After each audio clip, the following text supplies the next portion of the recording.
삼성이 알면 나도 한다. 대국민 정보격차해소 프로젝트 눈치 안 보고 하이킥 시작하겠습니다. 자, 출연자 소개하죠. 최입의 국민의당 의원 나오셨습니다. 요즘 전당대회로 많이 바쁘시죠? 입술도 다 터지셨나? 네. 뭐 전당대회로 뭐 제가 바쁠 일은 아닌데 네. 당이 좀 시끌벅적하고 또 그러면서 이렇게 언론의 주목도 좀 많이 받고 그러면서 신경 쓸 일이 좀 언론의 많이 있습니다. 주목을 최입의 의원이 가졌습니다. 안철수 전 대표가 받는 게 아니고. 그러니까 이제 조선비즈 기자 잘 봤습니다. 조선비즈. 네, 완전 정책 키맨으로 이렇게 소개가 됐더라고요. 아무튼 뭐 간만에 좀 정책다운 그런 좀 그 면모를 좀 과시했던 지난 대선 기간 이후에 그래서 좀 이렇게 잘 써줘서 아주 감사합니다. 그런데 다른 분 때문에 입술 터지고 지금 많이 피곤하고 그러신 거죠? 아니 더워서 잠을 못 자서 그래요. 아, 그래요? 네. 알겠습니다. 입술 터져도 뒤집으면 온다니. 이야. 역시 전의원 아니 답습니다. 국민의당이 요즘에 네. 약간 그 노이즈 마케팅을 하니까 네. 지지율이 오르잖아요. 아. 정의당보다 그럼 낮았어요. 정의당은 정의당이 지금 그래도 앞서는 것 같던데? 아니에요. 요즘 엎치락 뒤치락 하는데 어제 네. 리얼미터 조사에서 네. 저희가 이제 3등으로 올라섰고. 아, 그렇습니까? 물론 다 지금 오차범위 이내라 네. 뭐 크게 뭐 그- 이렇게 의미를 두진 않지만 왜요? 그래도 바른정당 대표는 본인들이 부동의 1위라고 막 자랑하고 다녔잖아요. 한때 그랬어요. 그렇죠. 한때. 지금은 아닙니다. 아무도 관심 갖지 않습니다. 자, 그리고 김희철 저 대구은행 부행장 나오셨습니다. 안녕하세요. 서민금융 활동으로 굉장히 바쁘시다고 얼굴 보기도 그렇진 힘들고. 않고요. 네. 요새 서민금융에 대한 관심이 굉장히 높아지네요. 평소에는 관심이 없다가 요새 굉장히 높아진다는 느낌이 좀 들고. 아, 이거 24%? 이번에 24% 대법 이렇게 대법 그 예. 마지노선 정했잖아요. 그거 어떻게 보셨어요? 글쎄요. 뭐 그냥 듣고 보기에는 참 좋은 정책이다 그러니까요. 맞죠. 잘한 근데 거 아니야? 뭐 이런 생각이 그 뒤에 들었는데. 이제 네? 그 숨은 속사정 이런 걸 들여다볼 때는 그게 또 다른 문제를 부작용을 일으킬 수 있거든요. 그렇습니까? 그래서 오늘 하실 말씀이 많겠어요. 그렇죠. 알겠습니다. 자, 그리고 오랜만에 나왔습니다. 박원석 동국대 겸임교수 나오셨습니다. 당대 치르시느라 고생 많으셨습니다. 네, 뭐 고생만 했습니다. 예. 그러니까요. 당 대표는 떨어지셨죠. 예. 저희가 아시아경제 예. TV가 응원을 별로 안 했던데. 저희 방송 출연을 위해서 저희 정말로 정의당 당대표 선거에 대해서 매일매일 저희가 추이를 예의주시했습니다. 왜냐면 박원석 교수님이 당대표가 되면 방송 더 잘 못 나오잖아요. 그러니까 이정미 의원이 빨리 돼야 되는데 이게 그 결과가 너무 오래 걸리더라고요. 어쩐지 제가 좀 이게 뒤가 실이 닿았어요. 아니 그래서 이제 이정미 대표가 이제 정의당 당대표로 결정이 되고 네. 저희가 출연을 요청하려고 그랬더니 저희 한치호 논설위원이 속도 쓰리시니까 어떻게 소주도 한잔 하시고 마음을 다스리셔야 나오실 거다. 네. 이랬는데 갑자기 지상파 라디오에서 진행을 하시더라고요. 잠깐 했습니다. 잠깐. 일주일간 진행자가 오랜만에 휴가를 좀 가시라고. 아, 그렇습니까? 제가 잠깐 대타를 했습니다. 저희도 진행자를 찾고 있습니다. 어디 가지 마세요. 알겠습니다. 참 이제 나오셨으니까 저희 이런저런 얘기 정말 해보겠습니다. 자, 어제 삼성 이재용 부회장의 결심 공판이 있었습니다. 12년형이 선고되면서 구형이 되면서 깜짝 놀랐죠. 예. 네. 굉장히 세게 나왔어요. 그렇죠. 네. 최희성 부회장 그동안 함구하고 있다가 갑자기 본인이 다 한 거라 그래서 10년형 예. 받았고요. 그 역대 재벌 총수들이 각종 네, 박원석 정경유착 부정부패 사건으로 받은 구형량 중에 두 번째 높은 거죠. 김우중 전 회장이 15년 받았다가 10년 선고 받았었는데, 그래서 아마 이번에 이제 법원이 어떻게 선고를 내릴지가 조금 주목되는 상황입니다. 검찰은 그러니까 특검은 할 수 있는 걸 다 해서 공을 넘긴 셈이고, 근데 법원이 여기에 대해서 이제 어떤 판단을 할지 25일 날 지금 선고라고 하는데 네. 많은 분들이 지금 주목할 것 같아요. 그게 이제 이번에 네, 좀 그나마 높게 받았던 게 그 뇌물죄를 이제 적용을 이제 했잖아요. 근데 네. 이제 이게 뇌물에 대해서는 근데 이제 최대 5년인데 이번에 이제 12년으로 높게 나온 건 재산을 이제 해외로 도피한 네. 것이 이제 문제가 돼서 그 부분은 굉장히 세게 때릴 수 있어서 네. 아마 이제 특검이 그 부분을 좀 더 추가를 한 것 같습니다. 그래서 아마 사안을 뭐 제가 이제 기사를 보고 이제 전문가들의 그 내용들 그 말씀하신 내용을 보니까 최소한 10년 이상은 때릴 수 있는 조건이 되는 것 같다라는 의견들이 많았고 그런 면에서는 이제 특검이 아무튼 이제 여러 가지 법리 검토한 결과 재산 해외 도피 그쪽을 이제 걸어가지고 지금 12년으로 때린 것 같다 뭐 이렇게 나오는데 굉장히 뭐 법 쪽에서는 적절한 구형량이다라는 그래요? 평가가 많더라고요. 예. 국외재산 도피는 법정 최고형이 무기까지 무기까지 낼 수 가능하죠. 있기 예. 때문에 네. 아무튼 8월 25일 날 두고 봐야 알겠지만은 정말 두고 봐야 알 거예요. 예상했던 것보다는 구형량도 높고 예. 선고도 법원이 물론 이제 이 특검에서 얘기했던 증거를 얼마나 인정하느냐에 따라 달려 있겠지만 또 여론이라는 게 있기 때문에 그렇죠. 이렇게 낮은 형량을 선고하기는 좀 어렵지 않겠나 봅니다. 낮은 형량을 선고하기는 어렵지 않겠느냐. 법원의 판단이 굉장히 주목되는데 어제 이재용 부회장에 가려서 동아소시오 강정석 회장의 구속 사건 이게 관심이 멀어졌습니다. 예. 이게 동아소시오 홀딩스 하면은 좀 낯선 이름인데 네. 이게 동아제약 아. 바카스 나오는 그렇죠. 예, 동아제약이 그 강신호 회장. 그렇죠. 네. 강신호 전 회장님이 있었고 이제 형제간에 좀 분쟁이 있었습니다. 이 회사도. 그래서 이제 현재 그 회장을 맡는 분이 이제 둘째 아들이었고 네. 첫째 아들이 있었는데 둘이 이제 형제간에 싸움을 하면서 첫째가 밀려났고 그래서 둘째가 경영권을 잡으면서 이거를 지주회사 체제로 전환을 했습니다. 그래서 동아제약에서 이제 동아소시홀딩스라는 지주회사를 만들고 동아제약은 이제 그 밑에 사업회사로 지금 자회사로 두었는데 이때 당시에도 굉장히 논란이 많았어요. 왜냐하면은 이 지주회사 전환하는 과정에 지배력을 강화하는 그것에 목적을 두고 했다고 해서 그때 당시 국민연금이 그 주주총회에서 반대 의견을 제시했던 그 정도였어요? 예, 네. 굉장히 논란이 됐었는데 그럼에도 불구하고 아무튼 이제 그때 이 분할 건이나 이런 것들이 통과가 돼서 지금 지주회사 체제를 갖췄는데 이게 항상 제약회사가 가지고 있는 가장 큰 위험이 이제 그 리베이트거든요. 네, 그렇죠. 그러니까 이제 의사나 뭐 약사들에게 제공한 리베이트인데 이번에 이제 그것이 굉장히 긴 기간 2005년부터 해가지고 약 700억 원의 비자금을 마련을 해서 뭐 일부가 리베이트로 제공됐다. 이제 근데 이걸로 이게 지금 이제, 구속이 됐습니다. 동아제약이 예, 말하자면 초범이 아닙니다. 그게 무슨 이게 말이죠? 일종의 이제 상습범인데요. 네. 2009년 2월부터 2012년 10월까지 1,400곳의 이 병의원에 한 3,400회 넘게 44억 원의 리베이트를 제공한 혐의로 대법원에서 벌금형을 받았던 적이 있었어요. 근데 여기다 더해서 지금 이제 거의 700억 원 가까운 이번에는 비자금을 조성해서 그중에 한 55억 원을 이제 리베이트로 줬다는 거 아닙니까? 네, 이것까지 맞습니다. 추가돼서 아마 이번에 구속까지 된 거는 이게 전적이 있기 때문에 그렇죠. 이 구속까지 된 게 아닌가 싶어요. 근데 이게 되게 재밌는 게요.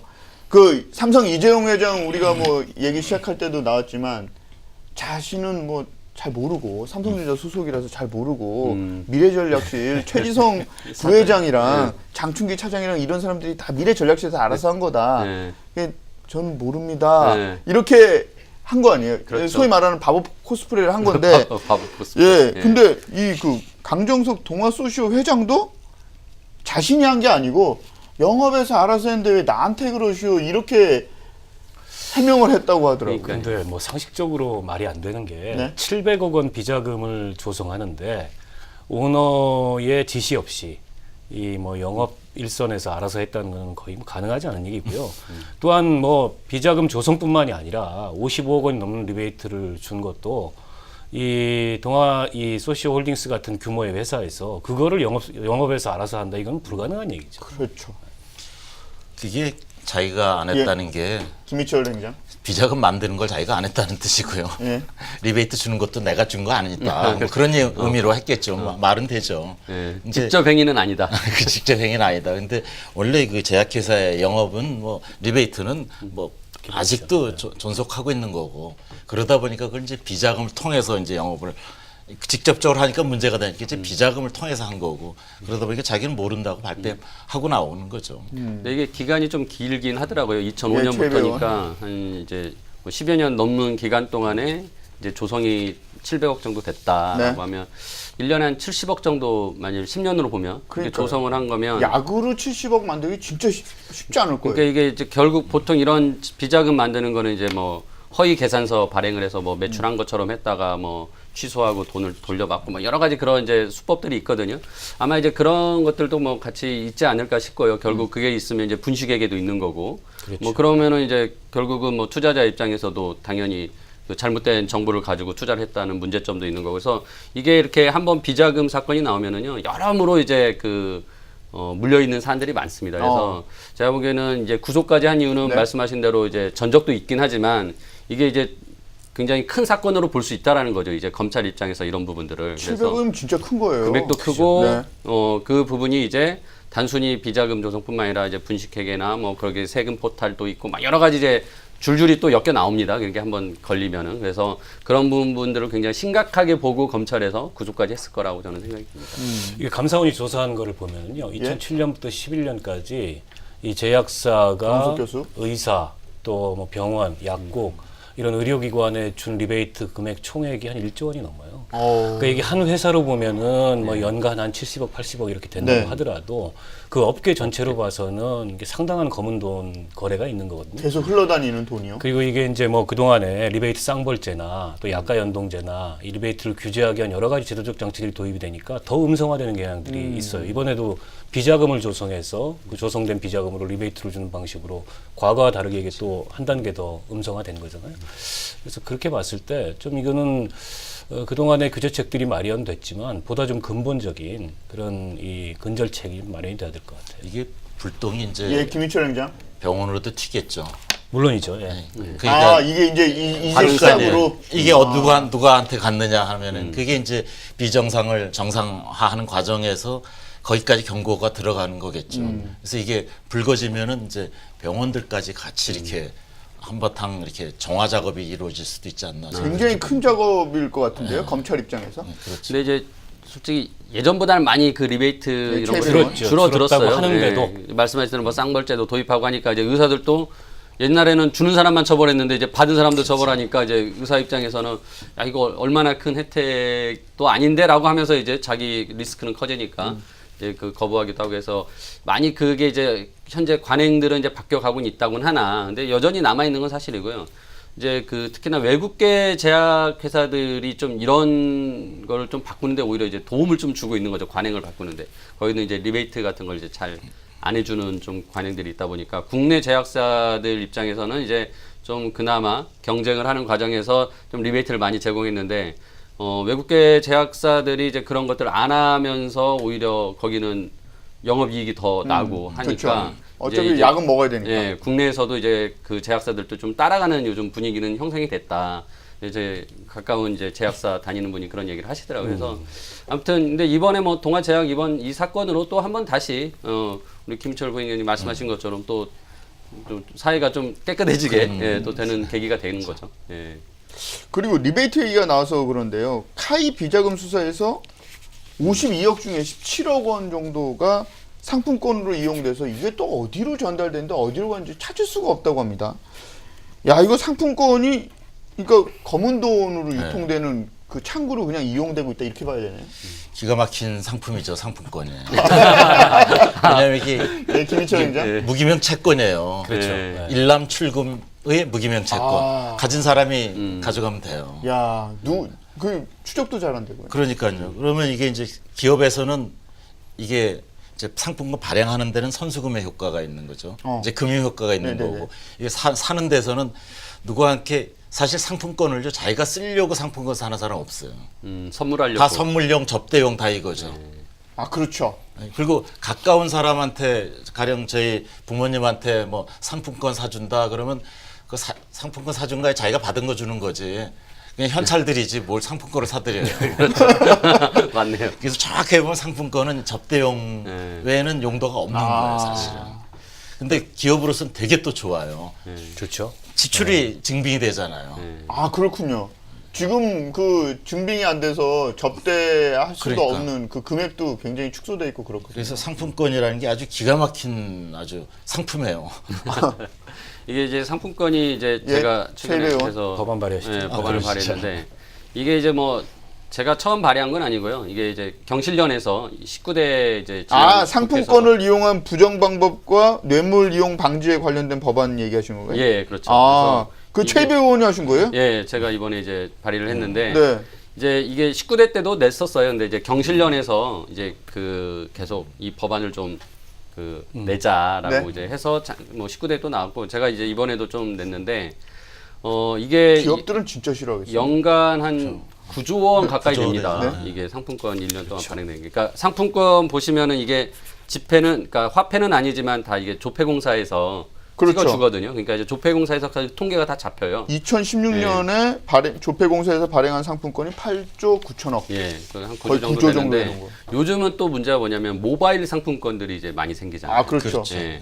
그러니까 이거는 지금 기프티콘이라고 불리죠. 그렇죠. 통계가 네. 잘 안 잡히고 있는데 이것까지 하면은 뭐 그 범위 규모가 엄청나게 커질 거라고 봐요. 근데 말씀하신 것처럼 이게 상품권을 사는 사람이 이제 사서 어디에 줬는지에 대해서는 우리가 이제 추적을 못 한단 말이에요. 그래서 무기명 이게 채권이니까. 발행과 유통에 대한 부분을 좀 그 투명하게 해야 된다라는 이제 취지를 좀 담아가지고 이번에 이제 법을 발의를 했는데요. 네. 그러니까 카이 이번에 그 뇌물 준 것도 그렇고 뭐 네. 여러모로 뭐 뇌물, 리베이트 이런 걸로 이제 쓰입니다. 실질적으로 접대용으로도 많이 쓰이고 그래서 이거를 좀 아무튼 투명하게 하고 이제 또 하나가 이 상품권을 안 쓰는 경우가 있어요. 뭐 유효기간이 그렇죠. 지나면은 맞습니다. 그게 이제 그 상품권 발행 회사 입장에서는 아까 말씀하신 대로 선수금으로 돈을 받고 발행을 해줬는데 그렇죠. 안 돌아와. 누가 안 찾아갔단 말이에요. 그럼 이제 돈은 그냥 먹는 거지. 거죠. 네, 그러니까 물건은 안 줘도 되는 거고. 예, 이거 이제 일종의 낙전 수입인데 네, 그렇죠. 이제 그거를 지금은 그냥 순전히 회사가 그냥 다 가져가요. 네. 그래서 이제 이거는 좀 바람직하지 않다. 근데 우리 이제 부총장님도 은행에 계셨으니까 예금 안 찾아가면 휴면 예금 우리가 그 그게 서민 이제 미소금융 그렇죠. 예, 그게 서민금융진흥원에 재단 출연하잖아요. 아. 그래서 제가 이번에 그걸 넣었어요. 어떤 그래서 거죠? 낙전 수입이 생기면 회사가 먹지 말고 네. 서민금융 쪽에 쓰자. 아. 그래서 진흥원에다가 출연을 하도록 하고 법안이 되게 복잡하네요. 좀 내용이 많습니다. 네. 예, 여러모로 뭐 발행, 유통 그리고 이제 낙전 수익까지 그리고 네. 또 이용자들에 대한 어떤 또 그 이익을 보호해야 되는 부분들 그리고 간혹 이 하도급 업체에다가 이 상품권으로 결제를 하거나 그렇죠. 또 근로자들한테 임금도 대신 주는 경우가 예, 있죠. 임금도 주고 진짜로요? 예. 그러니까 이제 이게 불투명하게 흘러다니는 돈이 그렇게 또 최종 종착지가 또 이상한 데로 흘러간단 말이에요. 그래서 예? 굉장히 그 거래처 입장에서는 난감하죠. 예, 현금을 받아야 되는데 상품권으로 대금을 그래서- 결제하니까 그래서 그런 또 것도 금지하자고 상품권 깡 시장이 또 발달해가지고. 그렇죠. 그게 이제 금융 아니 그 하나는 롯데홈 쇼핑의 깡 사건 그거 유명하잖아요. 그런 것도 없어질까? 이런 법안을 발의하면? 아무래도 이게 발행과 그 예, 박원순 유통의 투명성을 지금보다 높이는 방식으로 법안이 만들어진다면 뭐 그런 형태의 거래는 쉽지 않겠죠. 이게 이제 98년 이전까지만 하더라도 상품권법이 있어서 좀 종합적인 관리 감독이 이루어졌었는데 이게 이제 IMF 외환 위기에 일종의 외환 위기 이후에 규제 완화 차원에서 없어졌거든요, 법이. 그래서 아까 최이비 의원 얘기하셨던 대로 19대 국회에도 법안이 발의가 됐었습니다. 홍익표 의원이 그때 법안을 발의를 했었는데 이게 이제 뭐 임기 만료로 폐기가 그냥 됐고 이번에 다시 이번에 규제가 만들어질지에 대해서 그 관심을 규제라고 말씀하시니까 갑자기 거부감이 확 드는데요. 업계에서는 이제 규제로 보죠. 업계에서는. 근데 이게 이제 또 아까 얘기하셨듯이 그런 검은 돈이나 불법 로비나 이런 거를 차단하는 차원에서 본다면 좀 투명성을, 거래 투명성을 증대시키는 그런 법안이라고 볼 수 있을 것 같고요. 근데 지금 말씀하셨던 것처럼 이게 그동안에 정상적으로만 운영이 됐다면 실은 뭐 그 한 번 없앴던 그런 규제를 다시 부활할 필요는 없을 텐데 지금 말씀하셨듯이 비정상적인 운영들이 굉장히 많았고 그리고 시장 규모가 너무 커졌어요. 지금 9조면은 한 해 발행되는 화폐 발행액의 거의 한 70% 이상입니다. 그러니까 거의 엄청나네요. 화폐 발행하고 비슷한 맞먹는. 규모의 맞먹는 네네. 규모의 그렇죠. 상품권이 발행이 되고 있기 때문에 근데 이렇게 시장이 커졌는데 아무런 규제 감독이 없다는 거는 이건 문제가 있는 거죠. 그리고 그 금액도 커요. 그죠. 지금 고액권, 어마- 그래, 고액권 비중이 고액권이에요. 높죠. 고액권들 많이 나뉘죠. 그러니까요. 예, 5만 고액권이니까 더 문제되는 거 아니에요? 실질적으로 상품권이 그냥 화폐 기능이에요. 사실상 화폐나 사실상 다름없습니다. 금융을 하고 있는 거예요. 아, 화폐다. 그냥 그 화폐보다- 금융 기능을 그대로 가지고 있는 거예요, 상품권이. 근데 아무런 조치가 없는 것도 이상하긴 이상한 일이에요. 그렇죠. 그러니까 아까 우리 교수님 말씀하신 대로 IMF 이후에 좀 활성화시켜준다, 풀어준다. 그래서 그런 거라도 좀 어떻게 해봐라 하면 그런 의미에서 많이 풀어줬던 그 거죠. 기업들 입장에서는 오히려 이 선수금을 받는 효과가 있으니까 외려 당시에는 기업들 도와준다는 생각에 그 규제를 없앴던 것 아닌가라는 생각도 듭니다. 그럴 수도 있죠. 그러니까 이제 상품권을 발행하는 회사 세계원? 있잖아요. 예를 들어서 뭐 백화점에서 상품권을 발행한다거나 아예 상품권만 전문적으로 발행하는 그런 이제 회사들도 있죠. 그렇죠. 뭐 도서 상품권 발행하는 회사들이나 이런 회사들은 말씀을 드리기 자금 융통의 수단이 되는 거거든요. 그렇죠. 어마어마한 기업 입장에서. 규모의 그 선수금이 먼저 들어오는데 이게 무이자잖아요. 아, 이자 없이 그렇군요. 먼저 돈을 땡겨서 쓸 수 있는 거잖아요. 야. 그러니까 이제 이런 부분들의 그 효과가 기업들에게는 굉장히 필요한 어떤 그 자금 수단이 될 수도 있다라고 해서 아마 풀어줬을 수도 있을 것 같긴 해요. 그 당시의 논의는. 근데 이제 지금 와서는 이제 부작용이 많으니까 좀 아무튼 관리는 해야겠다라는 게 이제 가장 기본적인 생각입니다. 롯데, 신세계 이런 데서 진짜 싫어할 것 같은데요. 근데 발행 업체들보다는 저는 이제 이용하는 이제 기업들 기업들이 입장에서 싫어하겠죠. 그게 좀 불편한 게 되는 거죠. 예. 발행업체는 뭐 특별히 싫어할 이유가 아, 그런가요? 있어요? 어차피 뭐 이전하고 똑같은 건데 선수금이 들어오는 건데 여전히 거기에 무슨 이자가 달리는 것도 아니고 이용하는 쪽에서 근데 이제 이용이 그걸- 불편해지니까. 그걸 통해서 그동안에 뭐 접대를 하거나 선물을 하거나 이런 데 활용했던 기업들이 좀 꺼려하게 되지 않을까. 그러면 이제 조금 뭐 시장이 조금 위축되거나 시장이 이제 좀 작아질 수는 있죠. 예. 진짜 별의별 상품권이 많아요.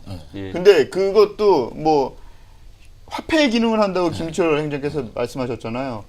이게 깡할 수 있는 데가 있어요. 있죠. 아시죠? 그렇죠. 뭐 여기저기 가면 뭐 서울역 앞에도 있고. 네. 그럼 거기에 이 그 할인율이 다 적용이 돼 있어요. 매일매일 그 또 금리에 따라 같이 움직입니다. 아, 그러니까요. 희한하더라고요. 예.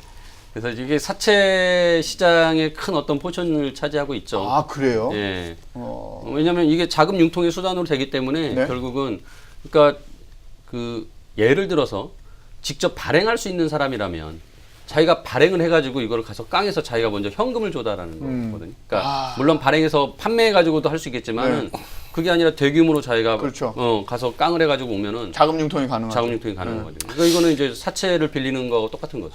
이게 사실상 화폐나 다름없는 게 요즘에 지방자치단체들 같은 경우에는 지역경제 활성화라는 명목하에 지방자치단체 상품권들을 발행을 해서 그렇죠. 그게 이제 지역경제를 그 상품권을 통해서 운영하는 그런 경우들도 있고 또 전통시장 우리 온누리 상품권 같은 온누리 경우에 그렇죠. 전통시장 결제용으로 발행을 네. 하기 때문에 사실상 이게 화폐 기능을 하고 있는 겁니다.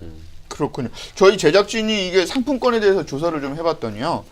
그 백화점 상품권에 대해서는 한 3% 정도가 다시 안 회수되지 돌아오고, 않는답니다. 그런데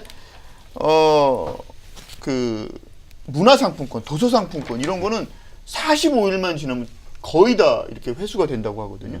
그럼 목적성이 뚜렷한 것들은 다 돌아오는데 뭔가 뒤가 구린 이 백화점 상품권이라든지 뭐 이런 것들 목적성이 명확하지 않은 거, 뭘 사야 될지 모르는 것들은 이게 돌아오지도 않고 없어지기도 하고 어딘가 숨어 있기도 하고 그렇게 된다는 거죠. 그거보다도 이제 소액이거든요. 문화상품권 이런 거. 아, 그래서 5,000원, 3,000원. 5,000원, 쓰기가 만 쉽죠. 원에서 받으면은 이렇게 그냥 학생들한테 그렇죠. 너 이거 바로. 용돈처럼 이렇게 아, 주고 네. 그러면 그거 쓰고 이렇게 그래서 도는 거. 그렇군요. 그리고 대부분의 이제 그 100% 사용하지 않게 되면 이제 남는 잔액이 생기잖아요. 네, 맞습니다. 60% 정도를 써야지 뭐 현금을 준다든지 네. 뭐 옛날엔 그랬었죠. 그렇죠. 그래서 이제 그런 것들이 사용이 안 되는 경우들이 있을 수 있고요. 그러니까 올해 고액권에서는 그런 그 남은 잔액들이 사용이 안 되면서 아마 그런 것들이 이제 낙전 수입으로 많이 잡히게 되는 거죠. 고액권들 상품권을 제가 한번 봤는데 금괴처럼 이렇게 좋은 그 박스에다가 금괴처럼 이렇게 넣어가지고 아니 그렇게 줘요. 굉장히 좋은 박스에다가 종이 한 장인데 가베이치에서 많이 받아보셨나 받아보신 봐요. 거 같아요. 그래, 난 구경도 못 해봤는데. 아니에요. 구경했어요. 저는 받아보지 않았습니다. 제가 진짜 말씀드리는데 그걸 제가 받았으면 집사람이 알겠죠. 정말 당황스럽게 하시는데 제가 너무 궁금해가지고 그거를 이렇게 그렇게 돼 명절에 있죠. 이렇게 마치 예. 금판처럼 맞아요. 이렇게. 금판처럼 이렇게 해가지고 그걸 사가는 사람을 봤는데 그 되게 재밌는 게 그 당시에 누군지는 얘기할 수 없지만 법인카드로 그거를 또 이렇게 그렇죠. 사더라고요. 네, 법인카드로 추석 때 이렇게 그렇죠. 사는 걸 제가 네. 옆에서 봤거든요. 그러니까 지금 제가 그래서 이제 발행에 대해서 이게 법인들이 사는 경우에는 그래도 일단 법인은 기록이 남습니다. 그러니까 그렇죠. 이제, 예, 그 특히나 이 상품권에 대해서는 나름의 접대비 그 사용으로 활용되기 때문에 접대비는 다 그 장부를 기재하게 네. 돼 있거든요. 관리하게 돼 있거든요. 그래서 뭐 국세청은 이제 그런 걸 다 볼 수가 있어요. 근데 이제 문제는 개인들은 이제 그런 게 없는 거잖아요. 그래서 그렇죠. 개인들이 사는 경우, 그래서 아예 이제 법인이 사는 거나 개인들이 좀 크게 한 300만 원 이상 사게 되는 경우는 그 발행자가 기록에 남겨두자. 이제 이게 일단 이제 처음 출발 발행에서 좀 투명성을 확보하자라는 것이고요. 근데 이게 유통 과정에서는 기록을 남기기가 어려워요. 이게 뭐 뒤에다 이사하는 것도 아니고 그렇죠. 표처럼 이서하는 게 아니잖아요. 아니니까. 네. 이게 배서 양도하는 것처럼 약속업처럼 만들어 버리면 다 나오죠. 근데 이제 그렇게 할 수가 없으니까 최종적으로 사용자를 그래도 기록에 남겨놓자라고 해서 방법을 생각한 게 이걸 이제 현금 영수증을 꼭 발행하게 하자. 그렇군요. 이제 그렇게 하면은 누군가는 이제 쓴 것이 기록이 남는 거죠. 그래서 좀 그 발행과 최종 사용에 대한 기록을 남기게 함으로써 어떻게 보면 유통 과정을 우리가 다 알 수는 없지만 추적이 좀 가능하지 않을까. 그렇네요. 생각해보니까 상품권을 썼을 때 현금 영수증 해드릴까요? 라는 말을 별로 못 들어본 것 같아요. 지금 그 의무가 없으니까. 그러니까. 그걸 의무화시키지 근데 않는. 현금 영수증 해드릴까요? 필요 없어요, 그러죠. 그렇군요. 기록 남는데 그러니까 의무적으로 네. 뭐 누가 됐건 실명 확인을 하게 만들어 그거 버려요. 기업들한테 의무화시키면 기업들은 무조건 합니다.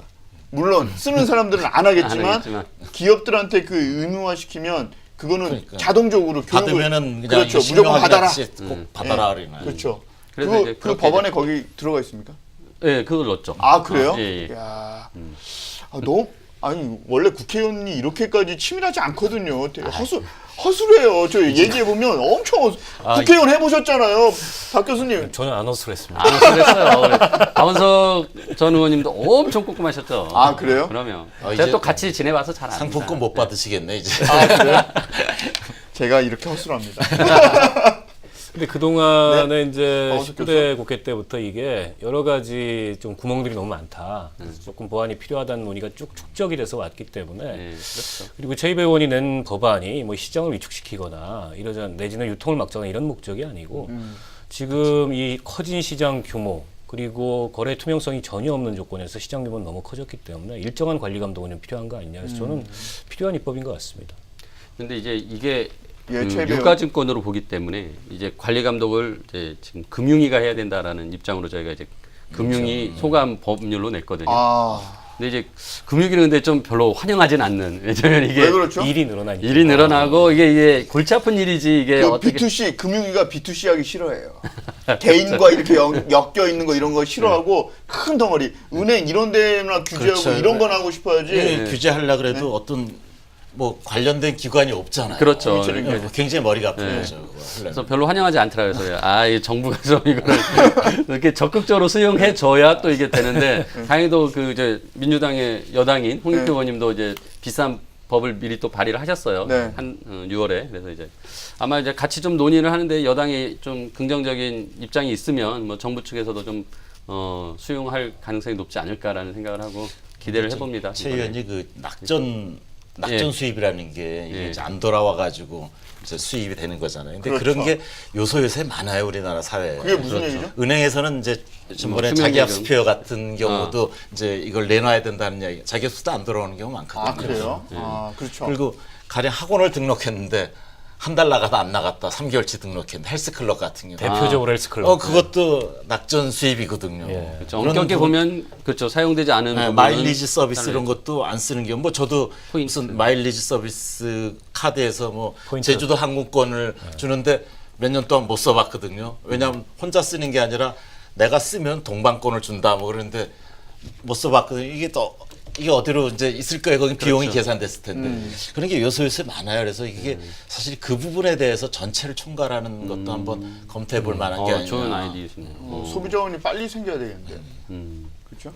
그러니까 그게 서민금융진흥원이 지금 오히려 좀 약간 역할을 물론 뭐 서민금융 이제 지원하는 것도 하지만 그 재원을 마련하는 방법으로 이런 것들을 이제 그렇죠. 활용할 수 있다라는 이제 지금 아이디어를 주신 건데 저도 이제 그래서 이제 서민금융진흥원에다가 이 낙전 수입을 이렇게 출연을 하라라고 한 건데 그런 것들을 다 모아서 진짜 한다면 굉장히 금액이 크죠. 커질 것 같습니다. 예, 좋은 아이디어.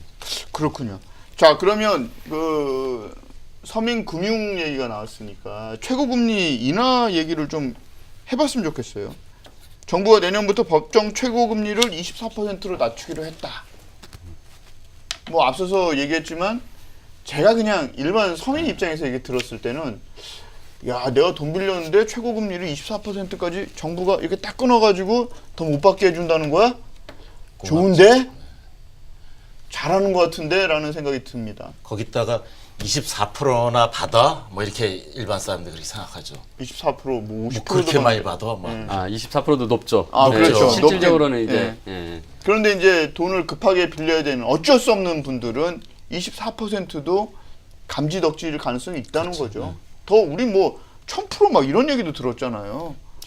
제도권 금융에는 이제 없는 거고. 그렇죠. 사채 시장에서, 없죠. 사채 시장에서. 불법적인 사채 시장에서 그러니까 얘기를 24%로 돈을 쓸 수 있는 그 정도만 돼도 굉장히 환영할 분들이 많다 이런 거죠. 그래서 잘하는 정책 아니냐 이 생각이 예, 듭니다. 뭐 신용도가 약한 분들 같은 경우에 특히 1금융권에서는 돈을 빌리기 어려운 분들 같은 경우에 예? 그동안에 박원석 교수? 이제 대부업체나 이런 데서 상대적으로 비싼 이자를 주고 돈을 빌렸었는데 이번에 어쨌든 24%로 내리게 되면 아무래도 그런 면에서 이자 혜택을 특히 이제 신용도 약한 분들이 많이 볼 것 같아요.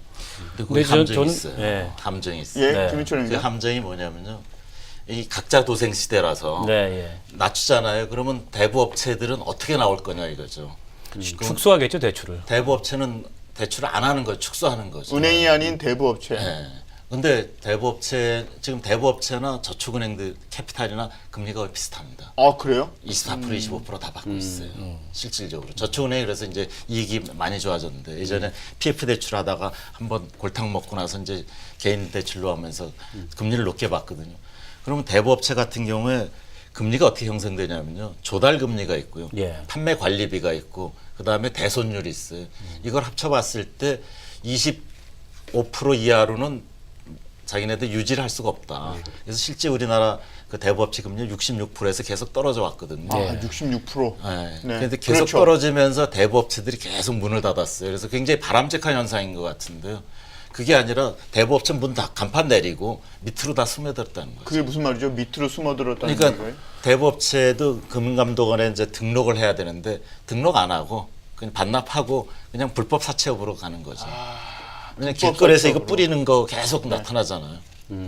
그러면 24%로 내리면 지금 최고 대부업 최고가 27.9%인데 24%는 이제 내린다는 거 아니에요? 그러면 대부업자들이 또 그 그러니까 지금 있는 대부업자들도 점점 문 닫고 지하로 지하로 들어갈 간다 가능성이 이거죠. 있다는 네. 겁니까? 그러면 이제 대부업체에서 그렇게 얘기를 합니다. 지금 우리 이제 조 협박하는 원장님 말씀하셨던 것처럼 것처럼 들리죠. 예, 박원석 교수. 자기들 고정 비용이 거의 25% 선인데 24%로 최고 금리를 내리게 되면 결국은 뭐 대출을 축소할 수밖에 없고 그러다 보면 이제 조금 이제 이 대출 능력이 약한 그러니까 자기 운영하는 운영 자본이 규모가 약한 대부업체는 결국 문 닫고 아까 말씀하신 대로 사채 시장으로 스며들지 않겠냐. 그게 서민금융에 오히려 더 손해다 이런 얘기를 하는데 그렇죠. 저는 뭐 이 감독기관이 그거를 고려 안 하고 금리 조정을 했다고 보지 않고요. 그리고 그동안에 물론 이제 대부업체 수가 줄어든 건 사실이지만 그게 꼭 금리가 법정 최고 금리를 낮췄기 때문만은 아니고 여러 가지 이유들이 종합적으로 있을 거고 또 대부업체들이 그동안에 누렸던 그런 고율의 이자나 또 영업이익이나 이런 것들을 고려한다면은 특히 외국과의 최고 금리의 비교 그리고 우리 시중금리 지금 평균 상황 이런 걸로 봤을 때 저는 24%로 내리는 게 늦으면 늦었지 빠른 건 아니다 그렇게 봅니다. 아, 뭐 저도 이제 그 자체는 찬성하는데 네. 그 부작용에 대한 대책이 좀 지금 뭐 면밀하게 미흡하다. 있어야 된다 아. 이거죠. 만약에 급하게 받을 수 없는 사람이 가령 서민금융진흥원 가서 받을 수 있냐? 그럼 그것도 아니란 말이에요. 예. 그 사람 대책이 뭐냐 그러면 그 대책이 없어요. 그러니까 이제 그 대책 마련 예, 그러니까 최이배 의원. 어떻게 보면은 뭐 몇 년 됐죠. 그러니까 우리 뭐 햇살 대부업체들이 저축은행을 인수를 했었단 말이에요. 했었죠. 예, 그러면서 아까 말씀하신 것처럼 이제 저축은행이 약간 고금리의 대출 상품들을 내서 결국은 그 대부 시장에 있던 고객들을 좀 끌어간 측면이 있습니다. 그러니까 오히려 그러니까 저축은행, 대부업 그리고 이제 불법적인 사채 시장이 있다면 자꾸 이걸 이제 조금 더 제도권으로 더 끌어당기는 이제 작업들을 하고 있는 거고 이제 그 과정에 이제 물론 논란이 많았지만 대부 업체들이 저축은행을 인수했고 뭐 지금도 또 잘 운영이 되고 있습니다. 물론 이제 너무 또 고수익을 얻어서 비난을 받을 정도의 그런 일도 있지만은 아무튼 그렇게 제도권으로 자꾸 끌어들이는 작업은 이제 필요하다고 생각하고 그러면서 이제 금리도 낮추면서 가야 되는데 이제 그 우려하시는 부분들을 이제 어떻게 우리가 메꿔줄 것이냐 정부가. 그러니까 예를 들어서 지금 대부업체 가시는 분들은 7등급, 8등급 뭐 7등급 이상이죠. 예. 거의 뒷부분에 이제 뭐 그러니까 저신용자라 이제 못 가는 거잖아요. 제도권으로 이제 그러니까 그래서 이제 거기 가시는 건데 거기서 만일 이제 대출 문을 닫으면은 약간 이제 정부가 아까 우리 이제 서민진흥 금융진흥원 같은 뭐 미소금융재단이나 막 이런 것들이 좀 활성화되고 재원이 커져가지고 거기서 긴급 자금을 좀 조달해 줄 수 있는 뭐 그런 것들이 이제 활성화되면은 뭐 그 보완이 될 거라고 생각을 하거든요. 근데 그런 부분이 이번에는 빠졌죠. 없어요. 예. 네. 그래서 이게 뭐 좀 신속하게 정부가 그런 부분을 좀 같이 해주면은 제가 보기에는 부작용을 최소화할 수 있다라고 생각하고 이게 이제 정부가 계속 좀 지금 정책을 내면서 좀 그런 부분들이 있어요. 그러니까 내놓고 막 그 부작용에 대한 우려와 비판이 나오면 또 막 엄청 또 서둘러서 또 내요. 그러니까 예를 들어서 최저임금 막 올려놓고 막 또 사회적으로 논란이 되니까 갑자기 자영업자들한테 4조 원가량의 뭐 또 재원으로 네. 뭐 그걸 또 지원한다는. 그러니까 어떻게 보면은 자꾸 이렇게 좀 성급한 정책을 내고 그러면서 부작용 나온 걸 또 다른 또 성급한 정책으로 이렇게 봉합하지 않나 뭐 좀 걱정이 되는데 이제 그런 면에서 이제 이것도 좀 빠르게 부작용에 대한 제대로 된 좀 정책을 마련해야 된다 생각합니다. 저희가 이제 금리 이야기에 대해서 이제 네, 김수현입니다. 면밀하게 조사를 했느냐, 실제 생태계가 어떻게 흘러가는지 네. 그런 이야기를 좀 하고 있는데요. 뭐 저희는 이제 막 그렇게 시달리는 사람들하고 상담을 하니까요. 저희 회사 자체가. 그러면 경찰에 가서 고발하면 이게 원활하게 또 이루어지냐 그러면 그것도 미흡해요. 경찰도 그 불법 대부업체, 사채업체, 경찰이 거기에 또 사채업자들. 주력할 시간도 없고요. 그렇죠. 뭐 그래서 개인적인 의협심에서 이걸 또 도와주는 경찰이 있으면 참 좋게 해결이 되는데 그렇게 시간이 없고 그래서 저희가 어떤 이야기를 하냐면 로베스피에르의 반값 우유 이야기를 꼭 하게 되더라고요. 그게 무슨 얘기죠? 이게 그 법률가였지만 경제는 문외 아니었던 로베스피에르가 이제 프랑스 혁명으로 정권을 잡았을 때 그런 이야기를 해요. 모든 프랑스 어린이들은 우유를 마실 권리가 있다. 그래서 우유를 반값으로 낮추죠. 반값 등록금, 네. 반값 우유 완 좋은데요? 우유를 반값으로 낮추니까는 이제 처음에는 굉장히 좋았죠. 했더니 축산업자들이 소를 없애버렸어요. 왜? 우유 돈이 안 우유가 되니까? 돈이 안 되니까. 그냥 축산업자를 데려서 너희들 왜 그러냐 했더니 건초 사료값이 너무 비싸가지고 못했습니다. 그러니까 건초업자들한테 건초값 반으로 내려라 그랬어요. 그때 건초업자들이 그냥 불태워버렸어요. 안 되는 걸 뭐하러 하냐. 그래가지고 결국은 우유값은 폭등하고 그게 이제 로베스피에르가 또 물러나게 되는 아주 결정적인 계기가 되는 거죠. 그래서 왜냐하면 이렇게 부작용, 반작용 이 부분을 갖다 세심하게 살펴보지 않으면은 굉장히 선의로 시작한 정책인데 엉뚱한 데로 빠져들어갈 수가 있다는 거죠. 그러면 거기에 나갈 것도 미리 대비하고 고민하고 있어야 되는데 이번에는 너무 좀 급했던 거 아니냐. 일단 지금 이제 시행을 예. 내년 1월까지 내년이죠. 요구한 거니까 박원석 교수. 이게 이제 시행령 개정하고 몇 달간 유예 기간을 두겠다. 그 사이에 아마 대책 대책을 마련이 마련을- 이루어지지 않을까 싶고 정부도 이번 발표하면서 원론적으로는 서민 정책 금융을 활성화할 수 있는 방안들을 찾아보겠다. 네. 그 얘기 속에 아마 구체적인 대책이 이후에 보완되지 않을까 싶고요. 지금 말씀하셨던 것처럼 이게 뜻하지 않았던, 애초에 의도하지 않았던 부작용이 나타날 가능성은 있습니다. 그리고 여전히 눈에 보이지 않는, 그러니까 감독망에, 규제망에 잡히지 않는 불법적인 사채 시장이라는 게 있거든요. 그렇죠. 아까 이자 몇백 퍼센트 이랬던 네. 것들이. 그게 비단 이제 뭐 그런 높은 이자뿐만이 아니고 다른 여러 가지 사회적 문제들을 동시에 야기시키는 그동안의 그런 사안이었기 때문에 차제에 좀 종합적으로 이 사금융 문제까지를 포함해서 대책 마련이 이루어졌으면 좋겠다 그런 생각입니다. 지금 카카오뱅크가 돌풍을 일으키고 있어요. K뱅크, KT가는 K뱅크보다 더 돌풍을 일으키고 있는데 사실은 K뱅크도 그렇고 카카오뱅크도 그렇고 중금리. 그러니까 좀 신용이 그다지 좋지 않은 분들이 쉽게 돈을 빌릴 수 있는 것에 대해서 포커싱을 하고 있고 본인들이 그 예대 마진을 조금 더 덜 받는 쪽으로 해가지고 시장을 활성화시키겠다 이렇게 얘기를 했단 말이죠. 근데 이제 문제는 뭐냐면 이 카카오뱅크나 K뱅크가 활성화되려면 돈이 있어야 될 거 아니에요. 근데 이게 은산분리를 꽉 묶어놔가지고 증자를 쉽게 하지 못하게 그렇게 막아놨다는 것도 문제 아닙니까? 카카오뱅크는 사실은 뭐 증자에 큰 문제가 없죠. 왜냐하면은 그 금융기업이 어쨌든 최대 주주이기 한투. 때문에. 예. 근데 이제 K뱅크 같은 경우에는 지금 KT여서 뭐 은산분리에 걸리죠.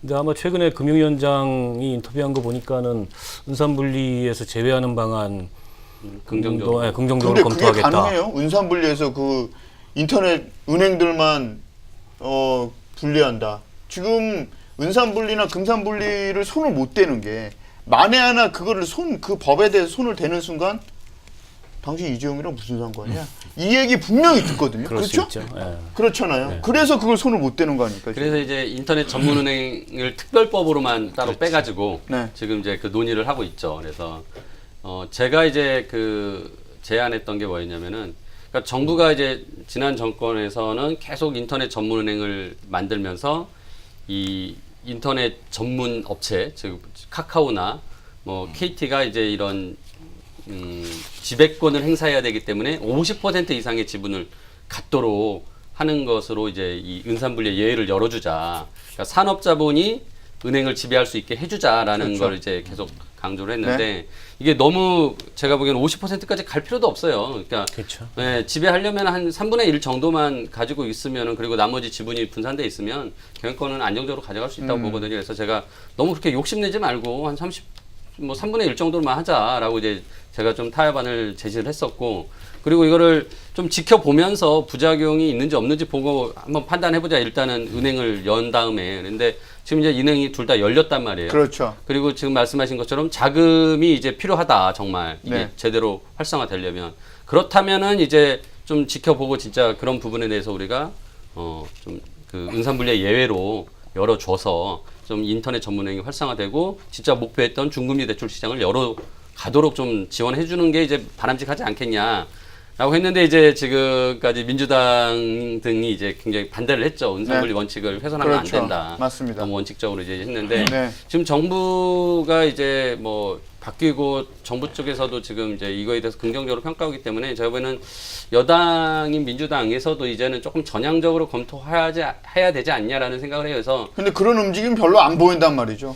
근데 이제 제가 보기에는 이제 뭐 이것도 결국은 이제 청와대에서 좀 사인이 나오면 예, 좀 의원들 그런 의견들이 좀 바뀌지 않을까라고 기대를 하고, 어차피 이번 가을에 이제 그 정기국회 열리면은 이걸 다시 또 논의해야 되거든요. 이제 저 정무위에서 지금 이걸 법안을 논의해야 되기 때문에 제가 보기에는 좀 적극적으로, 아무튼 야당들이 또 밀고 있고 뭐 여당도 수용 가능하다면 좀 민주당이 이번엔 좀 시장 상황이나 이런 거 보고 좀 타협점을 잘 만들어 가져야 되지 않나 싶습니다. 인터넷 뱅크가 네, 김민철 행장. 중금리 시장을 갖다가 책임져 줄 수 있다고 생각하는 건 굉장히 그렇죠. 좀 나이브한 생각이라고 왜 봐요. 그렇죠? 왜냐하면 이 인터넷 뱅크가 이제 줄일 수 있는 거 비용을 줄일 수 있다는 거죠. 인원이 작고. 그렇죠. 그래서 대면이 아니니까. 그래서 그 예대 마진 부분을 갖다가 조금 이렇게 여유가 있기 때문에 그 예금을 조금 높게 줄 수 있고 대출을 좀 낮게 해줄 수 그렇죠. 있다. 맞습니다. 그런 정도지. 네. 원래 금융의 속성이 대출을 해주고 하는 게, 은행은 아주 철저하게 심사해서 안 떼어먹을 사람들, 대출을 어렵게 하고 추심에 이렇게 약한 거고, 그렇죠. 대부업체는 아무나 데려다가 해주고 추심을 강하게 하는 거고 속성이 같아요. 근데 인터넷 뱅크라고 해서 특별한 거기에 뭐가 나올 수 있는 건 아니에요. 예대 마진 축소하는 거고, 또 이제 기업이 앞으로 안 된다는 거죠. 효율성 올리는 거고 이런 거지. 그리고 이번에 그 카카오뱅크도 굉장히 폭발적으로 인기를 얻었던 것 중에 하나가 비상금 대출이에요. 뭐 마이너스 하면은 통장. 비상금 대출을 이렇게 준다. 네, 네. 그 예전에 국민카드 처음 출발할 때 뭐 국민카드 쓰면은 비상금 대출 50만 원인가 이렇게 대출 한도를 기본으로 다 깔아줬을 때 폭발적으로 늘었거든요. 아, 그런 것도 이렇게 좀 요소가 있지. 인터넷 뱅크 해가지고 물론 이제 저런 자극은 굉장히 됩니다. 기존 은행들이 변화에 느리고 이렇게 좀 수동적이고 하는 걸 확 흐트러놓는 자극은 되지만, 그렇다고 해서 아주 판을 바꿀 정도는 아니다. 그 판을 바꿔가지고 완전히 뭐 새로운 기법이 나온다는 건 기대하기는 일종의 그렇게. 이제 뭐 매기 효과라 그러죠. 기존 그렇죠. 은행들이 너무 기존의 영업 방식에 안주하고, 또 소비자 입장에서는 상대적으로 비싼 수수료나 비싼 금리를 내면서 뭐 이용을 안 할 수 없었던 상황인데, 거기에 자극을 주고 일종의 이제 뭐 미꾸라지들 사이에 메기 한 마리 푸는 것 같은 그런 효과를 가져올 수 있는데, 이게 과연 기존 은행과 시장에서 경쟁적인 수준까지 나갈 거냐, 그건 좀 더 두고 봐야 될 것 같아요. 다른 것보다도 안정성 문제에 대한 소비자들의 신뢰가 아직 형성이 안 돼 있다. 그렇죠. 더군다나 이게 이제 온라인 뱅킹이기 때문에 해킹과 같은 그런 애초에 예상하지 못했던 그런 외부의 위험으로부터 굉장히 취약할 수도 있고 그 안정성이 아직 검증이 안 됐고 그리고 여전히 우리가 금융을 이용하는 관념 속에서는 은행 관념이거든요. 아직도 인터넷 뱅킹을 요즘 많이 하지만 나이 드신 분들 중에는 인터넷 뱅킹 하시는 분들도 여전히 없어요. 때문에 과연 이 시장 규모가 얼마나 커질 건가 이거는 좀 더 두고 봐야 알 것 같고 다만 이게 이제 기업금융, 대규모 기업금융을 다루는 게 아니고 소규모의 소매금융을 다루기 때문에 은산분리 원칙을 세울 때 예상하는 여러 위험성들이 있잖아요. 그런 위험성으로부터는 상대적으로 위험성이 작은 게 사실이에요.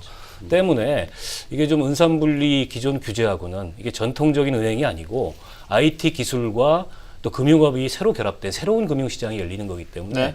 이 시장을 일정하게 활성화시킬 필요가 있겠다라는 차원에서 본다면 지금 벌써 그 은산분리 그 원칙에 묶여서 대출이 중단되거나 아니면 마이너스 통장 축소하거나 이런 경향들도 있거든요. 그렇죠. 시작하자마자. 네, 맞아요. 돈이 없으니까. 그래서 그거는 지금 정부에서도 좀 긍정적으로 보고 있다고 하니까 한번 좀 전향적으로 논의해 볼 필요가 있을 것 같죠.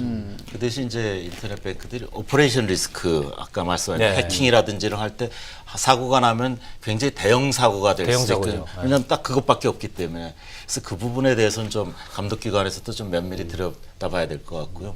이게 서민들을 개인들을 취급한다는 면에서는 좀 은산분리에서도 좀 그런 권한을 줘도 될 것 같아요. 그런 기회를 저도 줘도. 계좌 개설을 해봤는데 좀 네. 당황스럽더라고요. 왜요? 한 5분 만에 되니까 계좌 개설이. 그래서 하고 나서도 이게 맞는지 아직 거래를 안 해봤어요. 계좌만 원래 개설해놨어요. 금융이 왜 보수적이냐면요. 네. 편리성 뒤에는 사고성이 있기 때문에 항상 네. 보수적일 수밖에 없는 게 금융이거든요. 근데 저는 이제 두 개 다 이게 예, 그 최배우. 계좌를 개설해봤는데, 근데 확실히 이제 카카오뱅크가 조금 더 빠르죠. 빠르고 쉽게 해놨는데 굉장히 그 아이디어가 좋았다라는 생각이 들더라고요. 그러니까 그 다른 계좌로 제 다른 계좌로 1원을 넣어주고 1원을 넣어주고. 그 1원을 넣어주면서 이제 그 예금자가 카카오뱅크가 아니라 뭔가 이제 각자의 그 고유한 네이밍이 고유한 있습니다. 네이밍을 줘요. 그걸 그러면은 입력해야 그걸 다시 이제- 이제 이쪽에다가 송금이 아니라 그걸 확인하고 여기다가 그 네이밍을 치면 이제 이 사람은 이미 기존에 금융거래를 하고 있는 사람이 있으니까 실명 인증도 된 사람이고 금융거래에 대한 모든 그 정보를 따로 받을 필요가 없다라는 판단을 할 수 있기 때문에 그거를 그냥 바로 암호화된 개인 정보네요. 네, 진행을 해버리더라고요. 그래서 굉장히 그 아이디어가 좋았어요.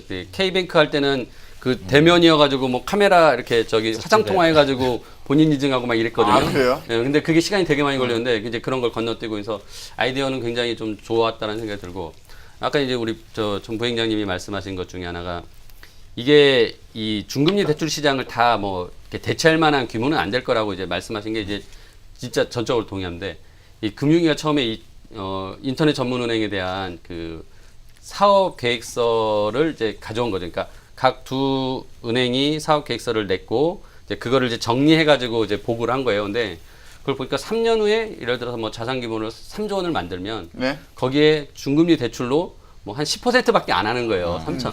그러니까 말이 안 되는 거예요. 중금리 시장이라는 게 굳이 그만큼 규모 때문에 만든다고 인터넷 전문은행이 중금리 시장을 대체하는 것처럼 떠드는 거는 그 사업 설명서하고 전혀 안 맞는 거예요. 그래서 제가 그걸 이제 문제 제기를 했죠. 이게 무슨 중금리 시장 때문에 만든다고 그렇게 떠든 거는 너희들 어폐가 있다. 그러면서 허가증을 받아야 되니까 그거를 앞세웠겠죠. 그래서 이제 명분을 준 거지, 명분. 명분을 만든 거죠. 명분을 그래서 만들어준 근데 아무튼 그건 이제 규모가 커지면은 그것도 이제 커질 거기 때문에 이제 그 규모를 키우는 쪽에 이제 생각을 하고 아마 진행을 했었을 것 같고 그런 면에서 아까 이제 결국 증자의 이슈가 생기고 증자를 하다 보면은 이제 은산분리에 대한 현재 그 규제 때문에 증자가 쉽지 않아지는 문제. 이거를 아무튼 이제 논의하는 과정인데 제가 보기에는 그 확실히 이제 이 카카오뱅크 이번에 그 폭발적인 인기를 보면서 이 수신고가 며칠 만에 6천억 정도로 마련이 됐거든요. 네. 예. 근데 이미 그 수신고 대비해서 대출하는 그 한도가 다 차가지고 지금 대출을 추가로 안 하고 있어요. 그러니까 마이너스 통장을 안 만들어주고 있어요. 예. 그러니까 예적금이 1조 규모 됐고 예.